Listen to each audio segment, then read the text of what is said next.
திரு விஜய் கிருஷ்ணா காங்கிரஸ் கட்சி இப்போ அவர் பொதுவாக பேசுகிறார். விஜய் கிருஷ்ணாட்ட போயிட்டு பத்திரிகையாளர்கிட்ட போகலாம். இப்போ ஒரு ட்ரேடு டெபிசிட்டு நமக்கு சைனாவுக்கும் எவ்வளோ இருக்குன்னு பார்த்தா $81 பில்லியன் என்கிற அளவுக்கு இருக்குது. கொஞ்சம் நெஞ்சம் இல்லை. இப்போது $118 பில்லியன் வந்து நம்ம பிஸ்னஸ் பண்ணியிருக்கோம் ரெண்டு பேரும். எல்லா பொருட்களுமே இம்போர்ட் தான் பண்ணுறோம். ஒன்று கூட பாக்கி இல்லை. நம்ம பிஸ்னஸ் பண்ணியிருக்கிற வெறும் 16 பில்லியனுக்கு தான் எக்ஸ்போர்ட் நடந்திருக்கு. 101 பில்லியனுக்கு இம்போர்ட் தான் பண்ணியிருக்கிறாங்க.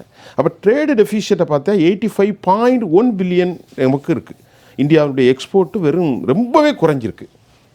இப்போது என்ன காரணம், அதில் என்னென்ன பொருள்கள்னு நான் அப்புறம் பேசுகிறேன்.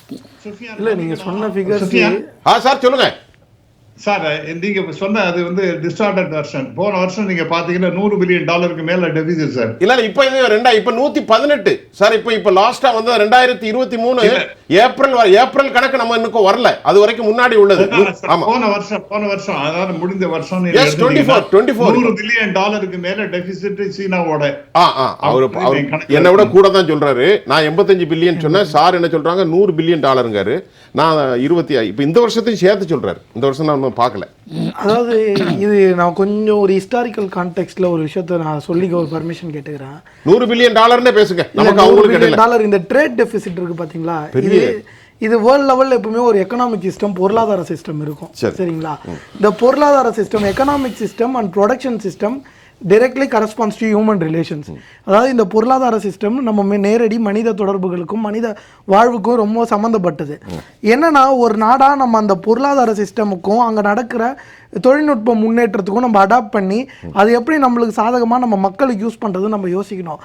இதுக்கு ஒரு உதாரணம் என்னன்னு பார்த்தோன்னா, ஒரு காலகட்டத்தில் இங்கிலாந்து வல்லரசாக இருந்தாங்கன்னா தொழில் புரட்சி 19ஆம் நூற்றாண்டில் நடந்த இண்டஸ்ட்ரியல் ரெவல்யூஷன் அவங்களோட எம்பவர்மெண்ட்டுக்கு மிகப்பெரிய ஒரு சாதகமாக இருந்தது. அதை யூஸ் பண்ணாங்க. அதுக்கப்புறம் வந்த அதுக்கு அடுத்த டெக்னாலஜிக்கல் அட்வான்ஸ்மெண்ட்ஸு தொழில் புரட்சி அமெரிக்காவும் மற்ற நாடுகளை யூஸ் பண்ணாங்க. இப்போ என்னென்னா இந்த சமூகம் இருக்குது பார்த்திங்களா, இந்த சமுதாயத்தில் இருக்கிற சமூக தொடர்புகள், அதுக்கப்புறம் பொருளாதார தொடர்புகள், இது எல்லாமே அடுத்த கட்டத்துக்கு புதிய பரிணாமத்துக்கு போகுது. நம்மளுது இந்த ஆர்டிஃபிஷியல் இன்டெலிஜென்ஸ்னு இருக்குல்ல, இப்போ சார் பேசும்போது கூட சொன்னார் ஏஐ, இப்போ இந்த மேனுஃபேக்சரிங் செக்டார்ஸ், அதுக்கப்புறம் சர்வீஸ் செக்டார்ஸ், இதுக்கான காம்பினேஷன்ஸ் இது எல்லாமே மாறுது. இப்போ நம்ம இருக்கிறது ஒரு டிரான்சிஷன் ஃபேஸில் இருக்கும். இதை நம்ம கண்டிப்பாக உணர்ந்தே ஆகணும். இந்த டிரான்சிஷன் ஃபேஸில் இதை நம்ம நாட்டுக்கு எப்படி சாதகமாக யூஸ் பண்ணணும்னு இருக்கு. அதாவது இதை பேசும்போதே எங்கள் தலைவர் ரொம்ப குறிப்பிட்டு சொன்னார். இந்த ஒரு ஐஃபோன் எடுத்து காமிச்சாரு. அதில் நம்ம இங்கே இருக்கிற பிளான்ட்ல தான் அசம்பிள் பண்ணாலும் இதோட பொருட்கள் எல்லாமே சைனால தான் உற்பத்தி ஆகும். இன்னொன்னு நம்ம யூஸ் பண்ற பல பொருட்கள், டாய்ஸ், மற்ற அப்பேரல் செக்டர்னு பல விஷயங்கள்ல சைனால இருந்து தான் நம்ம இம்போர்ட் பண்றோம். நீங்க சொன்ன மாதிரி ட்ரேட் டெபிசிட் நம்மளுக்கு 85 பில்லியன் நீங்க சொன்னீங்க சார். 100 பில்லியன் இப்போ மார்ச்ல 100 பில்லியன் ஆயிருக்கும். இன்னொரு விஷயம் என்னன்னா, நம்ம இந்த அர்கர் திரங்கான்னு ஏதோ ஒன்று பண்ணாங்க. சரிங்களா? இது என்னன்னா, இந்த ஃபிளாகுக்கு நம்மளுக்கு அந்த கோர் மெட்டீரியல் இருக்குல்ல, இந்த பாலிஸ்டருக்கான கோர் மெட்டீரியல், இதை செய்யறது இந்த கோர் மெட்டீரியலை நம்ம சைனால இருந்து தான் இம்போர்ட் பண்ற நிலைமையில இருக்கும். எல்லாமே நீங்க நம்ம சைனால இருந்து தான் இம்போர்ட் பண்ற நிலைமையில இருக்கும். இது என்னன்னா ஒரு மிகப்பெரிய ஆழமான பொருளாதார மற்றும் ஒரு ஜியோ பொலிட்டிக்கல் லுக்கில் நம்ம பார்க்கணும். இது எப்படின்னா நம்ம மற்ற நாடுகளுக்குள்ள இருக்கிற தொடர்பில் இன்னைக்கு பொருளாதாரத்தில் எப்பவுமே இன்னொரு நாடு நம்ம மேலே அப்பர் ஹேண்டாக இருந்தால் நம்ம சாவர்னிட்டி எந்த லெவலில் இருக்குன்னு ஒரு பெரிய கேள்வி. அப்படி இருக்கு. இடைவேளைக்கு அப்புறம் பொருளாதாரம் மற்றொரு நாடு இந்தியாவின் மீது அப்பர் ஹேண்டாக இருந்தால் நம்முடைய இறையாண்மைக்கான கேள்வி என்னென்று கேட்குறீங்க. ஒரே ஒரு சுருக்கமான கேள்வி. Organic chemicals, plastic, iron, steel, medicine, electronics goods, cellphone, எல்லாமே எலக்ட்ரானிக்ஸ், நியூக்ளியர் வெப்பன்ஸ், பாய்லர்ஸ், கம்ப்ளீட்டாக ஒன்றுமே இந்த உலகத்தில் இல்லை. அவ்வளவும் சைனாலேருந்து தான் நாங்கள் பார்க்குறோம். 70%, 80%. இதற்கான தீர்வு என்ன?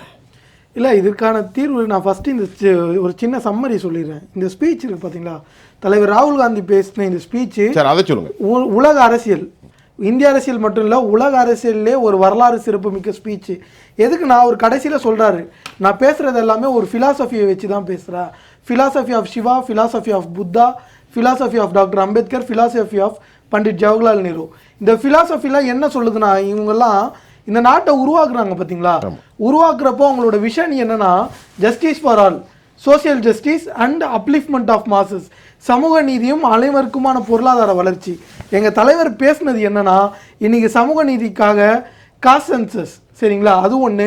இந்த பொருளாதார வளர்ச்சி பார்த்தீங்களா, ஏஐ வித் காஸ்ட் சென்சஸ். நீங்கள் சொன்னீங்க பார்த்தீங்களா இந்த இஷ்யூஸ், நான் இந்த இஷ்யூக்கு irrelevant-ஆ பேசல, நீங்கள் சொன்ன இந்த இஷ்யூஸ் எல்லாமே இந்தியாவில் கண்டினியூஸாக பர்டைன் ஆகினே இருக்குது, தொடர்ச்சியாக சுழன்றுனே இருக்குது. இதை நம்ம எப்படி அட்ரஸ் பண்ணுறதுன்றது தான் கேள்வி. இதை அட்ரஸ் பண்ணுறதுக்கு ஒரு விஷனோட நம்ம வேலை செய்யணும்.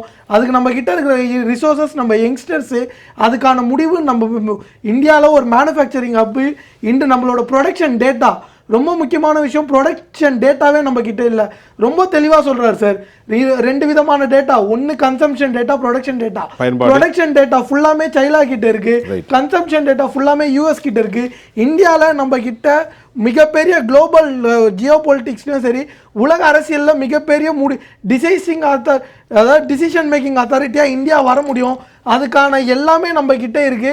அது அரசு திட்டங்கள் கண்டினியூஸாக யூஸ் பண்ணுன்றதுக்காக தான் இந்த பேச்சில் எல்லா விஷயத்தையும் ஒன்னொன்னா பின் பாயிண்ட் சொல்லியிருக்காரு. ரெண்டு விஷயம் இவரு ரெண்டு விஷயம் இல்லை.